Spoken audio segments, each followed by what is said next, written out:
எல்லாரும் சேர்ந்து சொல்லுங்கள்.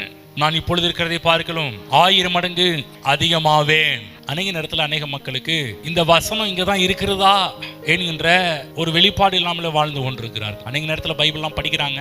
பைபிள் படிப்பதெல்லாம் நம்முடைய கிறிஸ்தவர்களை போல ஆட்கள் இருக்க முடியாது. அந்த அளவுக்கு நல்லா பைபிள்லாம் படிக்கிறார்கள். அநேக நேரத்தில் ஸ்கிப் ஆகி போயிடுறாங்க. 1000 மடங்கு அப்படின்னும் போது ரொம்ப ஆச்சரியமா பார்க்க ஆரம்பிக்கிறாங்க. ஏங்க இவ்வளவு நாள் நான் பைபிள் படிக்கிறேன், ஒரு நாள் இது என் கண்ணில் தென்பட்டதே. அப்படிதான் பாருங்க, இந்த மேகசின்ஸ் எல்லாம் அடிக்கும் போது இந்த அட்டை பக்கத்துல சில வாக்குத்தத்தமான வசனத்தெல்லாம் போடும். அதெல்லாம் படித்து சில மக்கள் அப்படியே போன் பண்ணி சொல்லிருக்காங்க, ஐயா இந்த வசனம்லாம் பைபிள்ல எங்கேயா இருக்குது, இவ்வளவு நாள் நானும் தான் பைபிள் படிக்கிறேன், இந்த வசனத்தெல்லாம் கூட பார்த்தது கூட கிடையாதே. அப்படி எல்லாம் சொன்ன ஆட்கள் எவ்வளவு பேர் இருக்கிறாங்க. நிறைய நேரத்துல 1000 மடங்கு இதெல்லாம் சொல்லும் போது மக்களுக்கு ரொம்ப ஒரு ஆச்சரியமா இருக்குது. 1000 மடங்கு என்று சொல்லக்கூடியது அது அளவிடப்பட முடியாத ஒரு மதிப்பு. இதுக்கு மெஷர்மெண்டே கிடையாது. 1000 மடங்குன்னு சொல்றதுக்கு இதுக்கு அளவுகோலே கிடையாது. நல்லா புரிஞ்சுக்கணும். அந்த விதத்துல தான் இந்த வார்த்தை சொல்லப்பட்டிருக்கிறது.